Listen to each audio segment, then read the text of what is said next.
The Too Faced Chocolate Bar Palette, absolutely an icon.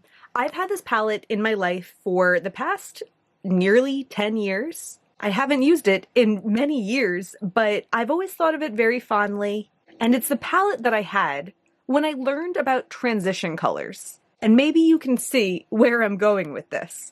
Salted Caramel, is that what it's called? I think this is Salted Caramel. Was the perfect transition shade for me for so long, and I used the heck out of it, and I think I only stopped because when my collection shifted over to being all vegan and cruelty-free, I wasn't as excited to put this palette on my eyes. This is a non-vegan palette, and I wouldn't purchase it today. But this shadow has always remained in my head as so good, my perfect transition color. I've always wondered if I have something else in my collection that's like it. So today I want to set out on a mission.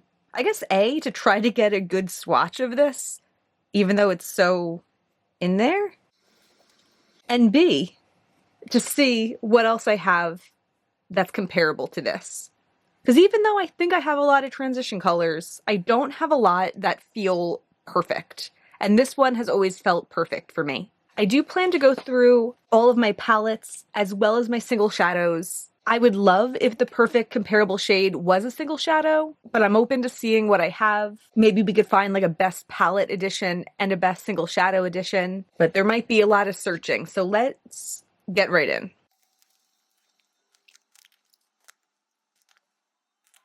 As you might be able to tell, I'm trying to separate between palettes that might have some crossover and palettes that definitely don't. And I'm going to try to be generous with my distinction because it's possible that the perfect shade doesn't look like it would be the perfect shade.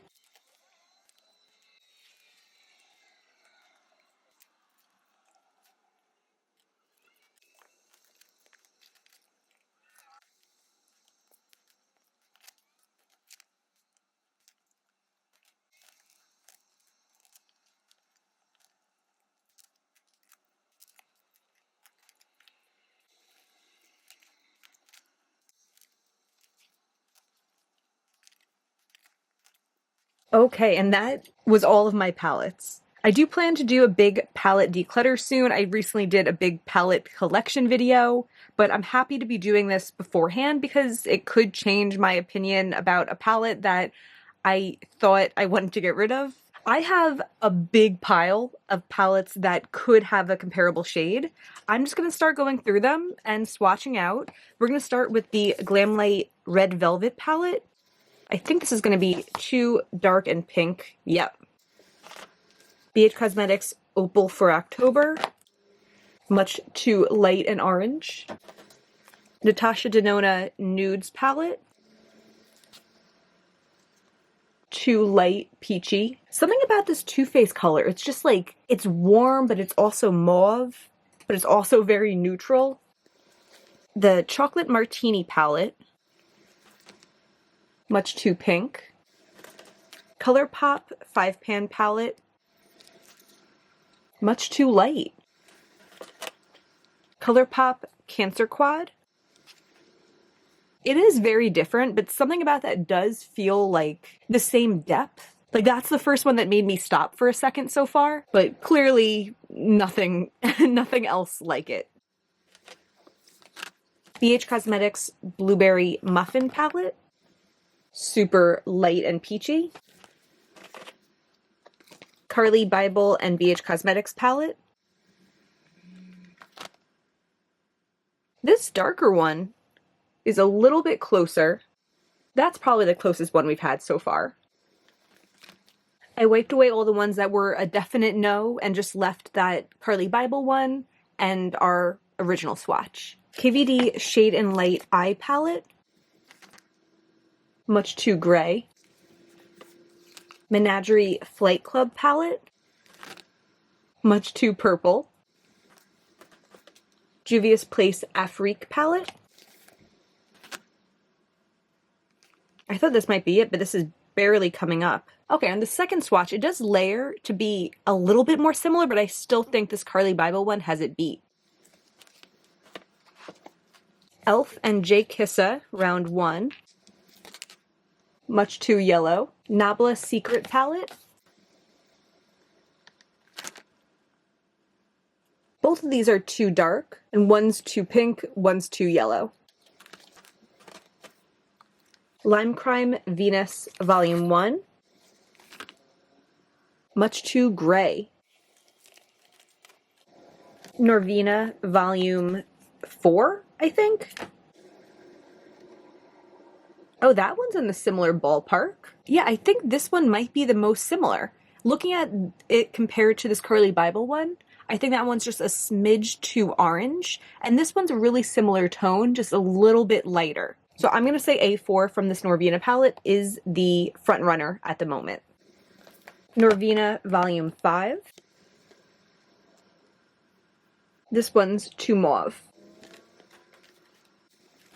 Norvina Volume 3. Much too orange. Huda Beauty Mauve Obsessions. Not horrible, but it's definitely more gray. ColourPop Take Me Home palette. Too light and too orange. Urban Decay Stone Vibes. Too light and peachy. Urban Decay Naked Robin Eisenberg. That one's not horrible either. Yeah, not horrible. I'm saying not horrible, but I think that's the best one so far. I'm still going to keep the Norvina one to the side, and I'll do a better swatch after we finish going through all of them. Or perhaps I'll put the top couple from palettes against the top couple from single shadows. Have a little showdown. The Patrick Ta Major Dimension 1 palette. This one looks too yellow, and this one looks just like a little bit darker. I forgot and I started wiping off the swatches I had been keeping, but I still have the Norvina on and the original chocolate bar on. Elf Opposites Attract. Much too light, and I think it's too neutral, but it's hard to tell because it's so light. Beauty Bay and Nikki Tutorials. And this is going to be much too light as well. Yep. Kylie and Kendall palette. Both of them too light. It is interesting that what I think of as a transition color in so many of these palettes is so much lighter than what I've considered my perfect transition color. But by doing the swatches, we're really not taking into account formula. The Too Faced might go on more sheerly than some of these more recent shadows, but I don't really know how to account for those nuances other than finding the winners. And although I don't think it'll be part of this video, I will be testing it on my own and reporting back at some point how it goes. This is the BH Cosmetics Royal Affair palette, and that one's too neutral. KVD Saint and Sinner palette. I don't really know what I was looking at in this. Maybe that one? Much too yellow. The Michaela and Glamlight palette. This one here is not too far off. That's Gemini. Yeah, this might be one of the front runners. The last palette is the Kylie Cosmetics Mauves palette. Too peachy, too mauvey. Okay, we're gonna push all of the palette contenders to the side. I wiped off all the swatches except for the original one, and we're gonna do the same thing with the single shadows. This might be a little bit less of a mission than I thought, because I feel like this is going so quickly. I hope this isn't super boring and specific, but I've been wanting to do this for so long, and I think that even if this specific shadow, these matte transition colors don't do it for you, it is kind of like a fun exercise. Like even if you have a palette that you want to get rid of, but you have that one shadow that's holding you back, an exercise like this can help you understand your collection a little bit better and see if what you think is unique is really as unique as you think it is. Okay, I have an empty palette, and I think I'm just gonna go through these, pull out what looks like it could work, and then we will swatch them all together. My single shadow palettes are so unorganized right now. You're probably going to see that as we go through.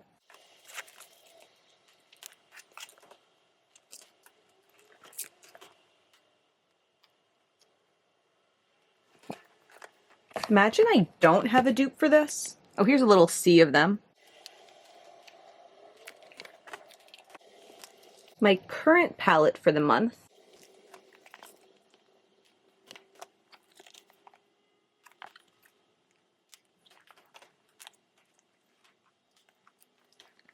I often feel like I don't have enough transition colors, and then I'm like, I have so many eyeshadows, I definitely do. But in a moment like this, I'm like, maybe I'm right. One of my favorite parts of makeup, but also, you know, as I'm saying this, as the part of me that loves to buy things is saying this, the other part that's practical is like, I don't need a lot of transition colors just because I like them. I just need enough to work. You know, I need one to go with each tone of eye look that I like to do. So maybe this is enough, but maybe it's not. Let's see. We have ColourPop Freckles. Too dark, not by that much, but too dark. ColourPop Chic Happens. Too gray. Luxie Everything. I think of this as a really nice neutral transition, but this is much lighter than the Too Faced one is. ColourPop Labyrinth. Too pink. Luxie Sweet Cream. Too light and peachy. Dandelion's Snickerdoodle. Too cool toned. Menagerie Snoot. Too pink. Luxie Dreamy. Too light, too pink. Depotted Tarte Shadow. Also too pink. I think I have moved into this pink area of transitions since, you know, 10 years ago when I got that. But sometimes when I use all of those beautiful pinky ones, I want something a little bit more neutral. And I do feel like that Too Faced one is just so, like, it's just so nice. It just does something different than like Snickerdoodle does and that these pinky ones do. Adept ACM 25. That one's too light. Glaminatrix Cherry Cocoa.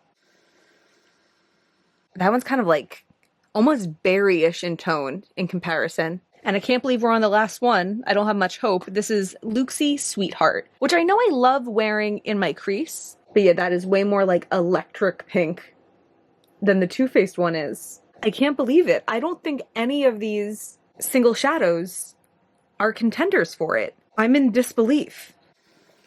So after perusing through 40-something palettes, 50-something, I don't know, and a couple hundred single shadows, the finalists are Michaela Glamlight Palette, shade Gemini. Urban Decay Naked Robin Eisenberg Palette, shade Solar Storm. And Norvina Volume 4, shade A4. Who will win in the showdown of the century? Not that I believe in horse racing, but I feel like I have a lot less horses in the race, knowing that I don't have a single shadow that's comparable. Okay, a nice big juicy swatch. First, up to the plate, Gemini. They are quite similar, but I still feel like the undertone of the Too Faced one is a little bit more pink, and the undertone of Michaela is a little bit more orange. I just don't think they would translate the same on the eye. For Norvina A4, this one does nail the undertone a little bit better, and maybe the difference in depth is really just the hardness of my swatch, the fact that I was able to swatch this harder than I can swatch this one that there's so little of in the pan. But I think these do share an undertone. And then finally, Solar Storm from Urban Decay. This one's looking a little bit off. It's looking a little bit too rich. I'm gonna say the winner is this Norvina one. That's not what I would have expected. I'm going to insert a clip of them on my eyes and let you know my verdict there. Too Faced Chocolate Bar. Norvina Volume 4 A4. I think the Norvina one looks a little bit brighter, and I think I should go in a little softer with the application. But other than that, they're pretty similar. This is a completed look, and I feel like it's more obvious that I'm wearing two different hot pinks than it is that I'm wearing two different crease colors. So, thumbs up in my book. That's gonna be everything. I really hope this was fun to watch. I'm really not sure as I'm filming this. I'm happy that I did this for my own personal enrichment. And I think I might go on like a bigger quest now because having such a big collection, it's so easy to tell yourself, like, I definitely have that. And most of the time, I'm right. Either I have something just like what I'm wanting, or I have something even better. In this case, I know I do have transition colors that I love, but I love this tone too, and I want to have something like this tone. So some more single shadows in this color might be on my horizon. That's a little bit exciting. Either way though, if you like this, I hope you'll give me a thumbs up. I hope you'll subscribe. Usually I'm not talking about mattes. Usually it's delicious indie shimmers, but we do have to go down the matte road occasionally because, as I said, I love a good transition color. But that's all for me today. Thank you so much for being here. Bye.